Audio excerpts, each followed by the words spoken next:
1 Pedro, capítulo 1, versículo 13, até o versículo de número 19, não tenho outra palavra a qual Deus colocou no meu coração que não fosse essa, e não seja essa. Portanto, cingindo os lombos do vosso entendimento, sede sóbrio e esperai inteiramente na graça, esse vos ofereceu na revelação de Jesus Cristo. Como filhos obedientes, não vos conformando com as concupiscências e antes havia em vossa ignorância, mas como é santo aquele que vos chamou, sede vós também santo em toda a vossa maneira de viver. Porquanto escrito está, sede santo, porque eu sou santo.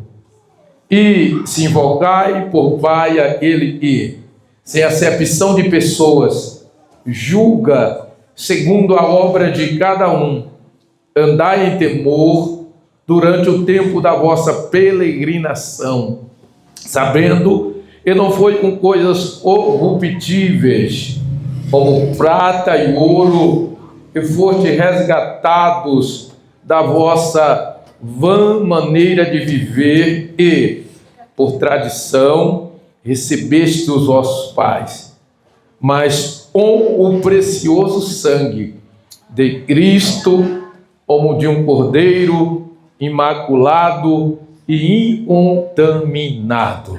Glória a Deus. Essa palavra já em si, ela já está falando diretamente ao nosso coração. Eu estava ali dentro do carro, vindo para cá, no meio do caminho, o Espírito Santo de Deus me fez lembrar daquele versículo quando a Bíblia diz, quando Jesus, usando o apóstolo, ele disse, faça isso em memória de mim até que eu venha. E o Senhor ministrava no meu coração para que eu passasse para a igreja, não deixar morrer essa expectativa, essa esperança, nutrir, manter viva dentro do coração essa esperança, essa promessa de que Jesus virá. Aleluia. Jesus virá. Glória a Deus. Haverá um momento em que ele virá. E ele é fiel para cumprir a sua promessa. E nós precisamos ter muito cuidado, porque os dias que nós estamos vivendo são tempos trabalhosos e pode ofuscar a nossa fé e nos levar ao ponto de desacreditar que Jesus não vai mais voltar. Mas Jesus vai voltar. É promessa.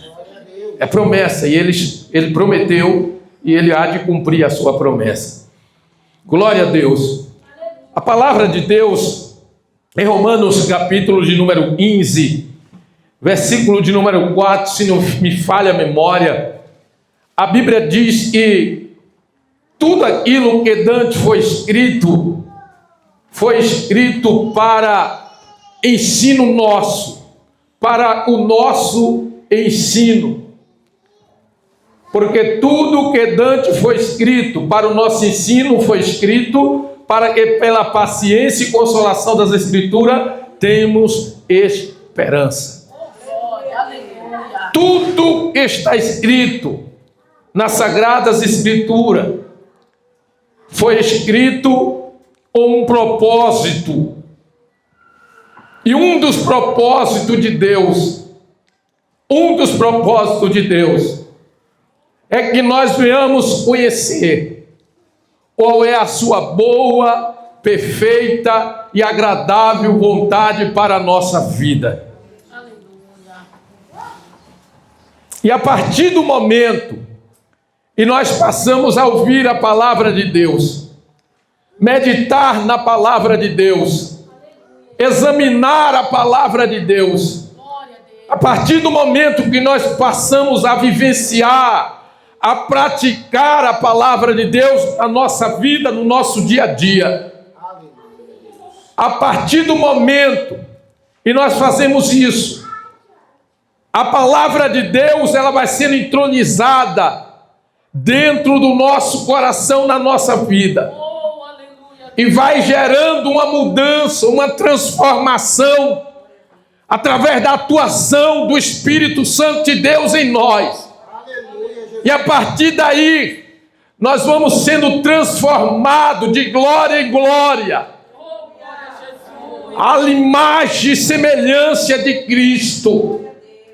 O Espírito Santo de Deus começa a implantar dentro de nós os frutos do Espírito, e é o caráter de Cristo dentro daqueles que lhe servem. Por isso que é preciso meditar de dia e de noite na palavra do Senhor. Por isso que nós devemos desejarmos, almejarmos a palavra de Deus, como uma criança deseja o leite materno. A Bíblia deixa aí bem claro no capítulo 2 desta carta: deixando, pois, toda malícia e todo engano e fingimento, inveja e todas as murmuração, e desejai afetuosamente, como menino novamente nascido, o leite racional, não falsificado, para que por ele vade crescendo. Essa é uma das recomendações da palavra de Deus para nós, a igreja do Senhor. E um dia, irmão, entramos pela porta estreita, estamos percorrendo o caminho apertado, e só conseguiremos chegar lá se nós guardarmos a palavra. Jesus disse: na verdade vos digo, e aquele que guardar a minha palavra não verá morte, não verá condenação eterna. A palavra de Deus, eu sempre falo que é bússola para a nossa vida. Não tenha ela apenas como livro de cabeceira, mas tenha ela no teu coração, guardada no teu coração. Examina a Bíblia. É tempo de nós nos agarrarmos com a palavra de Deus, para que em tempo algum nós não venhamos desviarmos da fé e não venhamos ser levados por vento de doutrina, por conto de fada, mas estejamos com a nossa vida edificada na palavra do Senhor. Eu digo para os irmãos, eu sou prova disso, que se eu não meditasse um pouco na palavra de Deus e não tivesse um pouco da palavra guardada no meu coração, eu já teria sido enganado há tempo. Há tempo. Então, igreja do Senhor, guarda a palavra de Deus, porque tudo aquilo que foi escrito para ensino nosso. Por isso que Jesus disse no final do Sermão do Monte, Mateus capítulo 7, ele disse que todo aquele que observa, que pratica a sua palavra, aquilo que ele ensina, é como o homem que edificou a sua casa sobre a rocha. Veio vento, veio tempestade, chuva, e a casa permaneceu firme, porque estava edificada na rocha chamada Jesus e na sua palavra. Mas aquele que não observa é como aquele que edificou a sua casa sobre areia. Não tem resistência, não tem estrutura, não tem preparo, não tem escudo sobre a sua vida. Ande pela palavra, viva a palavra. Glória a Deus. Eu gosto da Bíblia, irmãos. A Bíblia diz que toda a palavra de Deus é pura e escudo é para os que confiam nela. E que a palavra de Deus ela é como um martelo que esmiuça a tenha. A palavra de Deus é alimento para a nossa alma e para o nosso espírito. Louvado seja o nome do Senhor. Glória a Deus. Aleluia. E esse texto, qual Deus me deu aí para nós lermos esta noite, estudarmos, é uma palavra que nos exorta, e nos chama a atenção.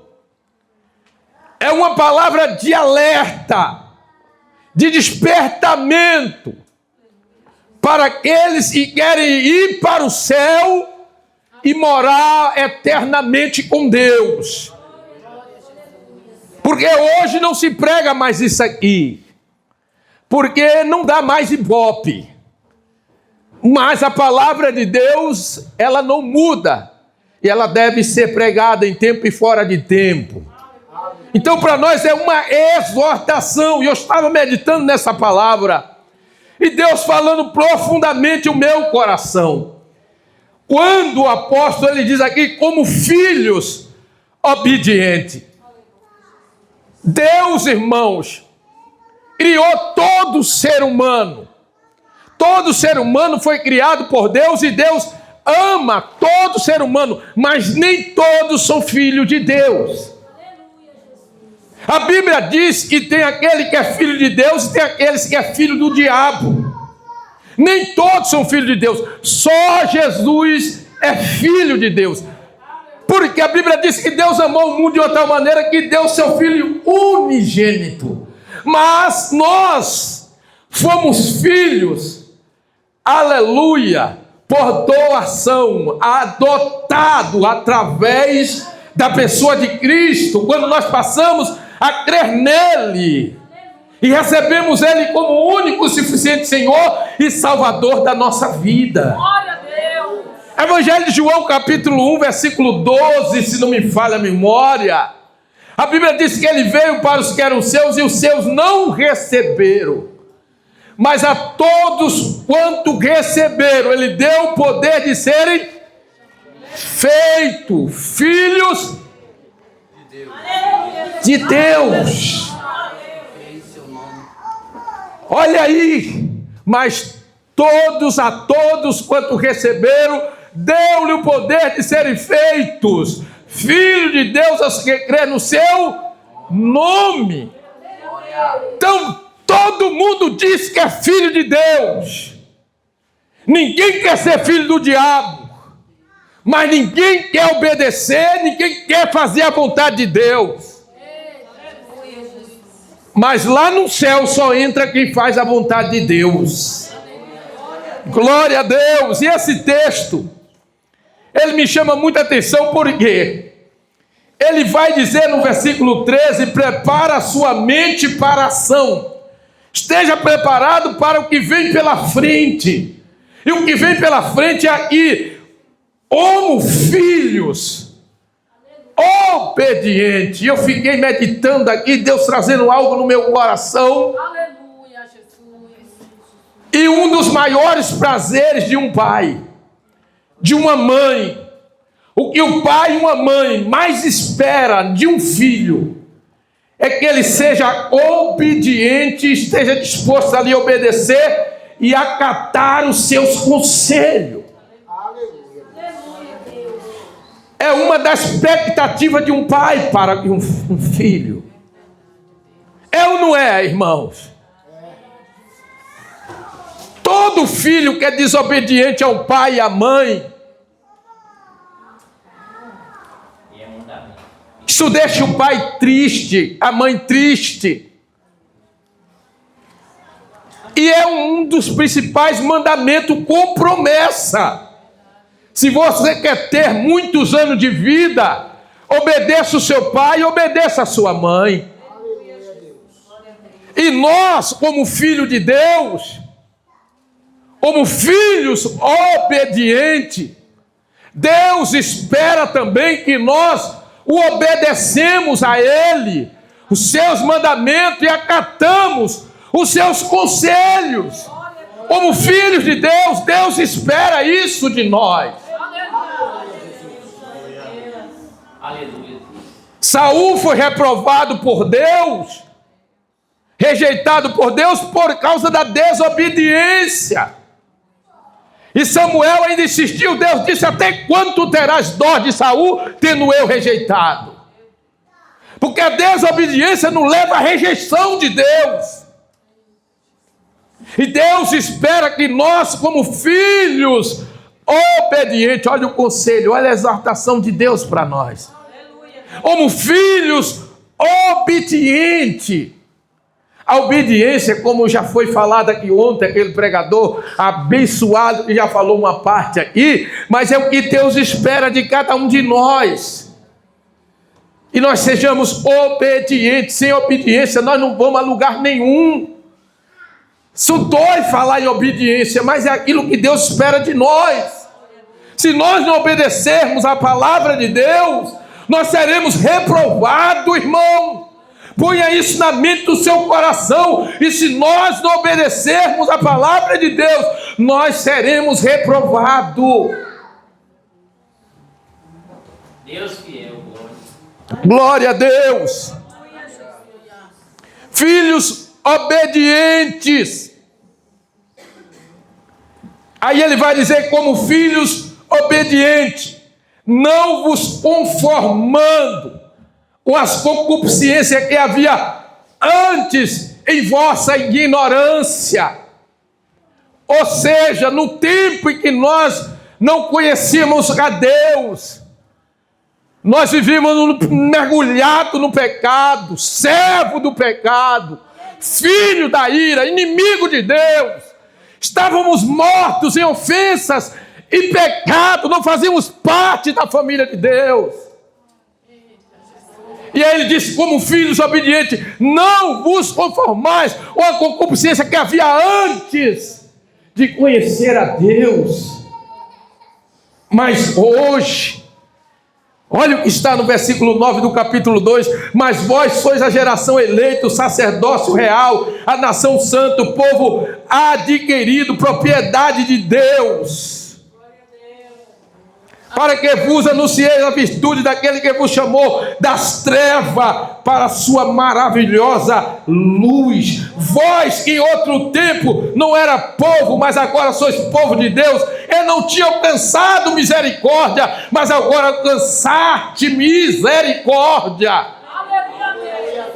Outrora nós não prestávamos, valíamos nada. Mas Deus, irmão, como estar aqui. Aleluia, glória a Deus. Deus é maravilhoso. Deus é maravilhoso. Então a recomendação aqui é: como filhos obedientes, não vos conformando com as concupiscências, ou seja, com os desejos antigos e antes habitava dentro de nós, irmão, porque dentro de nós hoje habita o Espírito Santo. Eu sempre falo: aquele que você alimentar mais vai sobressair sobre a sua vida. Se a gente alimentar mais a carne, a velha natureza, ou as coisas seculares, e não agrada a Deus, mas a velha natureza vai sobressair e nós não teremos desejo de fazer nada para Deus, na obra de Deus. Nós não iremos viver uma vida espiritual à medida da forma que Deus quer.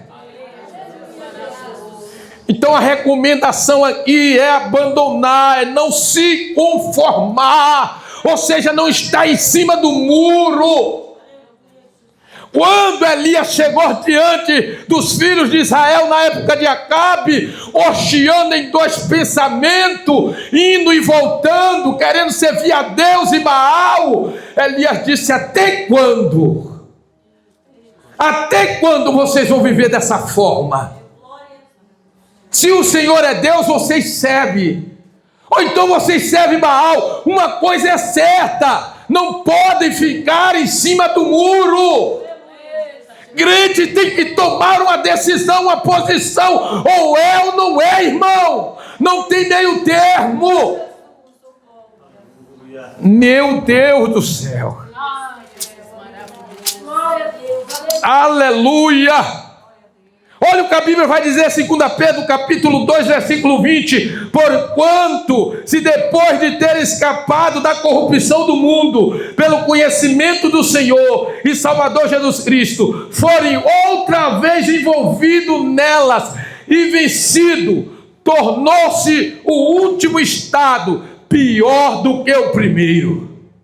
Porque melhor lhe fora não conhecer o caminho da justiça do que conhecendo, desviar-se do santo mandamento e lhe fora ordenado.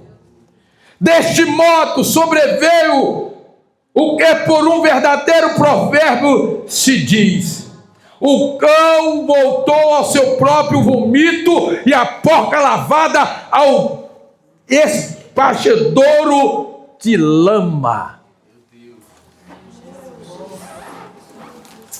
A recomendação bíblica para nós, igreja, é não aceitar mais a imposição da velha natureza sobre a nossa vida, sobre a vida daquele que nasceu de novo, da água e do Espírito. Porque se alguém está em Cristo, nova criatura é. As coisas velhas já se passaram, e eis que tudo se fez novo.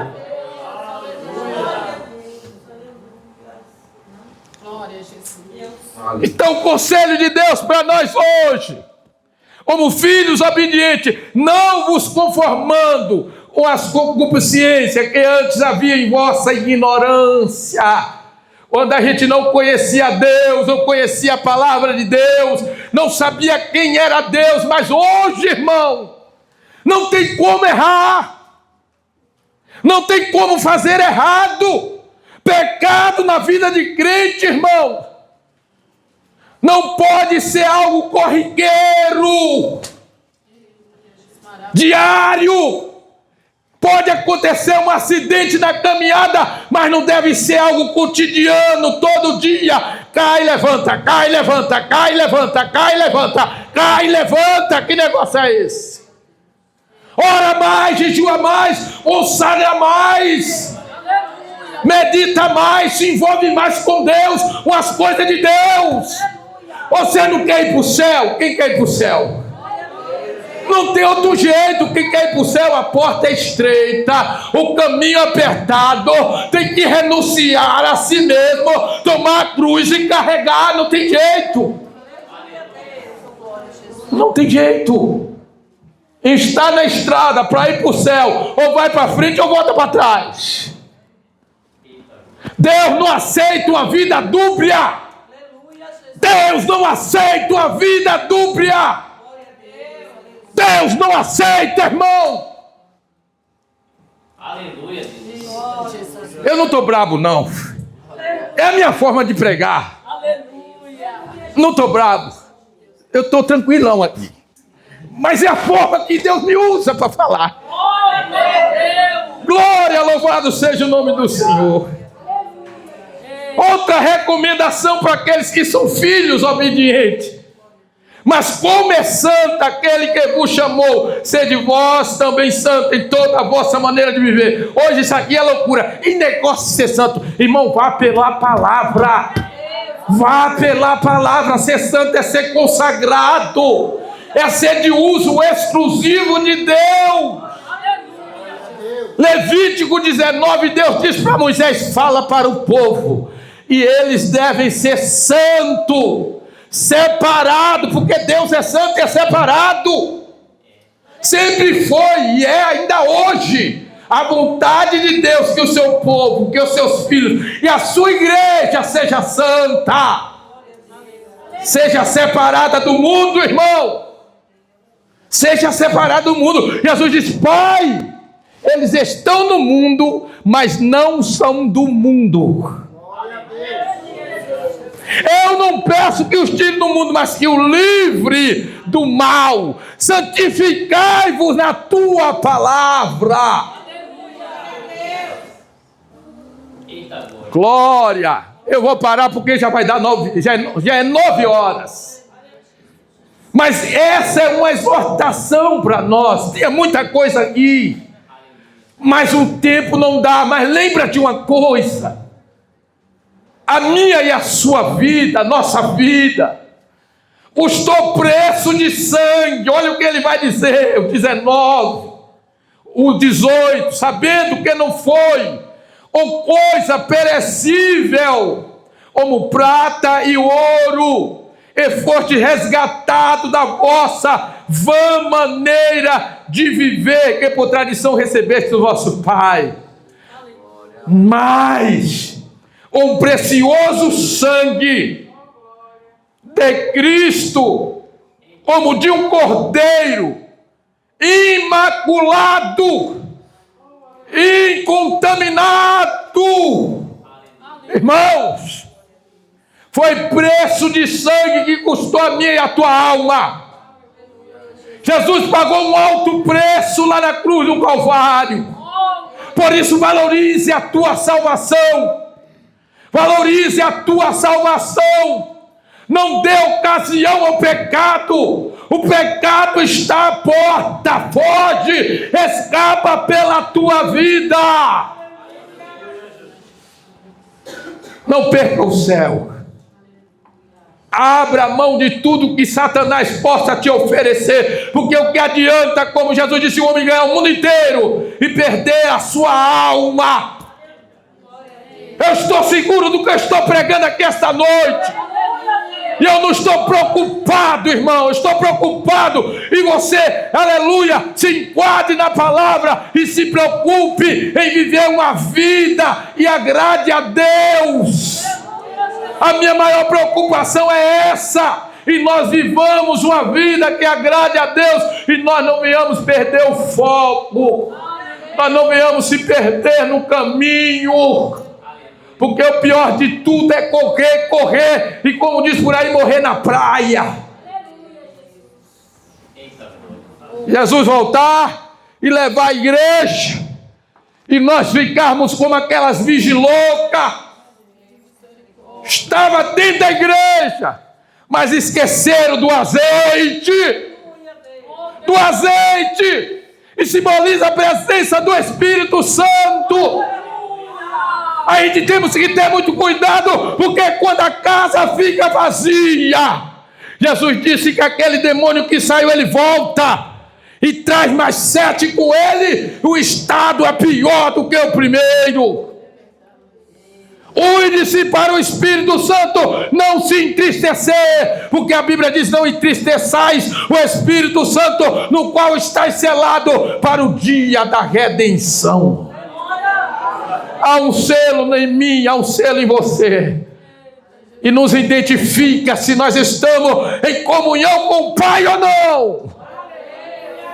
Oh Deus, valorize a salvação, aleluia, a qual Jesus conquistou por nós lá na cruz.